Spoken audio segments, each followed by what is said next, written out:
They didn't just want my land, they wanted to erase my family's history. The HOA board called it community improvement, but as I stood there watching a $50,000 bulldozer crush my childhood home while I was trapped in a legal stalemate, I realized this wasn't about rules, it was about power. Brenda and her board thought a few signed. Papers gave them the right to play God with my life. They were wrong. They thought they were tearing down an eyesore, but they actually triggered a legal landmine that would bankrupt every single one of them. The question is, how do you stop a monster with a gavel? You take away their ground. They wanted a world-class resort? Well, a resort without a lake is just a very expensive pile of mud. By the time the sun set on Tuesday, their $4 million investment had quite literally gone down the drain. This is the story of how a petty HOA tried to steal my land, and how I legally dismantled their entire community in 24 hours.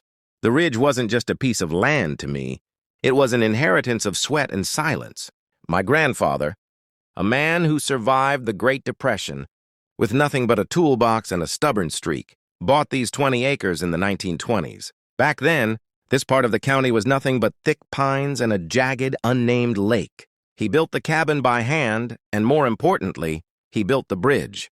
It was a rustic, timber-framed walkway that stretched 60 feet from our shoreline to a small, teardrop-shaped island in the center of the eastern cove. That island is where his ashes are scattered. It was my sanctuary. Every morning, I'd walk across those weathered planks with a cup of coffee, listening to the water lap against the stones, completely isolated from the chaos of the modern world. For 30 years, this was my life. I knew every knot in the wood of that bridge. I knew the way the mist curled off the lake at 2 a.m. It was a piece that you can't buy, and it was a piece I planned to pass down to my own kids one day. But the world eventually found us. 5 years ago, a developer bought the 300 acres surrounding my property. They didn't see a forest. They saw Blue Heron Resort and Estates. Within 18 months, the silence was replaced by the beep, beep, beep of reversing dump trucks and the skeletal frames of $800,000 craftsman-style homes. I stayed quiet. I figured as long as I had my fence line and my bridge, we could coexist. I even tried to be a good neighbor. I helped a few of the new residents pull their SUVs out of the mud during the first rainy season. I thought we were all on the same page. Then came the HOA. It started with a knock on the door that felt far too polite. It was Brenda, the newly elected president of the Blue Heron Homeowners Association. She was draped in expensive athleisure and held a clipboard like a shield. She told me the board was concerned about the visual consistency of the lakefront. My bridge, she claimed, was a dilapidated structure that didn't meet the community's aesthetic standards. She stood there on my porch, looking past me at the moss-covered cedar of my grandfather's bridge, and she spoke about property values and curb appeal as if she were talking about a dirty rug. I told her politely that my property wasn't part of her association. I pointed to the survey markers Grandpa had driven into the dirt a century ago. She didn't argue. She just smiled, that thin, razor-sharp smile of someone who has already spoken to a lawyer, and said, "The water belongs to the community, and the community has rules."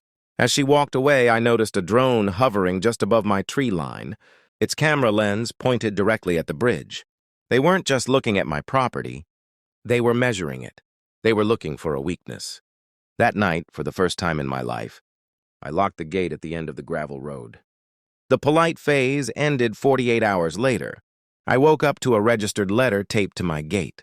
It wasn't a request. It was a notice of violation and intent to remediate. The HOA claimed that while I owned the land, the Blue Heron Lake was a private amenity, owned by the developer and managed by the association. Therefore, any structure touching the water, like my bridge, fell under their jurisdiction. They demanded I dismantle the bridge within 7 days or face a $500 per day environmental hazard fine. I spent the next week in a fog of fury. I doubled down on my security, setting up a high-end digital surveillance system. I had 4 cameras covering the shoreline and a drone of my own to monitor the construction crews. I caught Brenda twice that week, standing on the edge of the resort's boardwalk, pointing toward my island with a group of men in suits. They weren't just planners. They were engineers. I went to the county records office. I spent 12 hours digging through microfiche and dusty ledgers. My lawyer, A grizzled land use expert named Miller took one look at my 1922 deed and whistled. "They're playing a dangerous game," he said. "They're betting on you being too poor or too tired to fight back." He pointed to a specific clause in the deed written in fading cursive. It mentioned water rights, riparian access, and the perpetual maintenance of the south drawdown structure. "They think they bought a lake," Miller whispered. "But according to this, they bought a bathtub, and you're the one who owns the plug." Literally. But Brenda didn't know that. She thought she was the queen of the valley. Over the next month, the harassment escalated. They sent a private security firm to patrol the water. They would park their boat 10 feet from my island and blast music while I was trying to read. They sent inspectors who claimed my septic system was leaking into the lake, a blatant lie. They even tried to pressure the local utility company to cut my power, claiming my lines were a fire risk to the new resort. Every day was a new battle. I'd wake up to a new fine in the mail. $500 for unauthorized signage, $1,000 for failure to maintain shoreline vegetation. They were trying to bleed me dry. They figured if they hit my bank account hard enough, I'd have no choice but to sell the ridge to the developer and move away. Then came the Tuesday I'll never forget. I went into town to pick up supplies. When I drove back up the gravel path to the ridge, the first thing I noticed was the silence. Usually you could hear the construction crews at the resort half a mile away, but it was dead quiet. Then, as I rounded the final bend, I smelled the sawdust. Fresh cedar. I ran to the shoreline. My heart didn't just drop.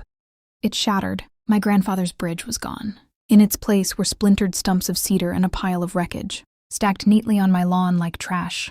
A yellow work order was stapled to the remains. It said, "Unauthorized structure removed for community safety." They had used a barge and a crew of 4 men to chainsaw the bridge into pieces while I was buying groceries. I looked across the water.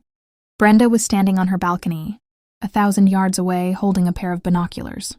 She didn't hide. She lowered them and toasted me with a wine glass. It was the most arrogant display of power I had ever seen. She thought she had won because the eyesore was gone. She thought she could force me to sell my land now that they'd cut off my access to the island. But she had forgotten the most important rule of property. You never, ever destroy a man's bridge unless you're prepared for him to burn down your world. I didn't call the police, not yet. I went to my shed, grabbed my heavy-duty bolt cutters, and a massive industrial wrench. I hiked 2 miles south, past the resort's private beach, and their $4 million Infinity Edge clubhouse, to the heavy concrete wall at the end of the valley. The dam. The HOA's $4 million resort relied entirely on the aesthetic prestige of the lake. The homes were built on stilts over the water. The clubhouse had a deck that hovered over the surface. The entire marketing campaign was built on the unspoiled beauty of Blue Heron Lake. Without the water, the Blue Heron Resort was just a collection of overpriced houses sitting over a swamp. Standing atop the concrete dam, I looked at the massive, rusted iron wheel. This was the south drawdown structure mentioned in my 1922 deed. For a century, my family had been the designated dam wardens for the valley. It was a duty we took seriously, until today. The HOA board had sent me a final email an hour ago. "We have cleared the debris from your property as a courtesy. Any further legal action on your part will result in a countersuit for environmental obstruction. Accept the loss and move on." I didn't move on. I gripped the wheel. It didn't want to turn at first. It groaned. The sound of metal screaming against metal echoing through the woods. It felt like the earth itself was resisting. I put my entire weight into it, my boots slipping on the wet concrete. Slowly, agonizingly, the gears began to grind. A foot, then 2, then 3. Deep beneath the surface, the massive sluice gate began to rise. The sound was like a freight train. Thousands of tons of water began to roar through the tunnel, surging into the creek bed below. The vibration shook the very foundation of the dam. The lake didn't disappear. Instantly, it was too big for that. But the physics were undeniable. The plug was out. I sat on the edge of the dam for 6 hours, watching the tide recede. It was a slow-motion disaster. At first, the water just dropped a few inches. Then the shoreline started to expand. By the 3rd hour, the resort's private beach was 100 yards of gray, stinking mud. By the 6th hour, the resort's $4 million infinity pool was looking out over a crater of rotting vegetation, sunken logs, and dead fish.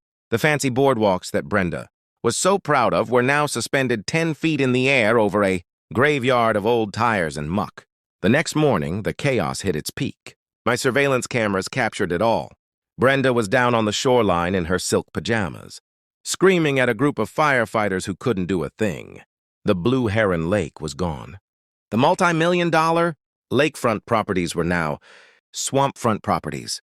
The smell was unimaginable, decades of organic decay suddenly exposed to the summer sun. Then came the knock on my door. This time, it wasn't polite. It was Brenda, 3 police officers, and a man in a $3,000 suit who looked like he was having a heart attack. "You're going to jail!" Brenda shrieked.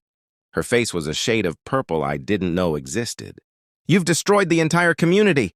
This is billions in property damage. You're a terrorist." I didn't say a word. I just handed the lead officer a laminated copy of the 1922 deed and the notice of maintenance I had filed with the county clerk electronically at 3 a.m. "I'm the dam warden," I said calmly.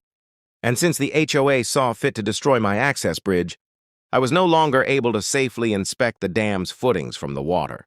According to state law, if a warden cannot verify the structural integrity of a reservoir due to third-party interference, they are legally required to perform an emergency drawdown to prevent a catastrophic collapse. "I'm just protecting the community, officer." I looked Brenda right in the eyes. Her jaw literally dropped. The man in the suit, the developer's lead attorney, looked at the deed, then at the officer, and turned as white as a sheet. He knew. "I'm just following the rules, Brenda." "Isn't that what you wanted?" The legal fallout lasted 18 months, but the HOA's spirit was broken within 48 hours. You see, a resort without a lake isn't just less valuable, it's a liability. The smell of the drying lake bed was so foul that residents began checking into hotels. Prospective buyers for the remaining lots pulled their deposits. The developer's funding was frozen by the bank. They had built a business model on a private lake that they didn't actually control. The HOA tried to sue me for $10 million. They claimed I acted out of spite. They brought in experts to say the dam was perfectly safe. But my lawyer, Miller, was a shark. He simply played the security footage of their crew chainsawing my bridge. He showed the court the 1922 deed, which clearly stated that the owner of the ridge had total discretionary control over the water levels for the purpose of dam safety. He argued that by destroying my bridge, the HOA had created a safety vacuum that left me with no choice but to drain the lake to ensure no one died in a flood. The judge didn't just rule in my favor. He scolded the HOA for reckless interference with a critical utility officer. He pointed out that Brenda's actions had essentially sabotaged the county's water management system for a petty aesthetic dispute. The settlement was the most satisfying part of my life, to get me to close the sluice gate and refill the lake, which was the only way to save the resort from total bankruptcy. The HOA and the developer had to agree to several conditions. First, they had to pay for a $250,000 stone and steel bridge to be built to my island, one that would last another century and couldn't be cut down with a chainsaw. Second, they had to pay all my legal fees, every penny of the $80,000 I'd spent fighting them. And third, they had to sign a permanent, ironclad, non-interference covenant that forbids the HOA from ever sending so much as a letter to my property again. I am now legally the ghost of the ridge. Brenda resigned 2 months later. The residents, furious that their HOA fees had been wasted on a petty personal vendetta that devalued their homes by 40%, voted to dissolve the entire board.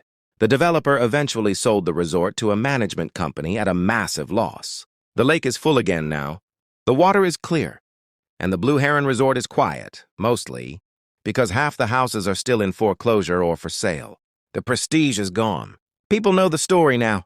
They know that if you live in Blue Heron, you live at the mercy of the man on the hill.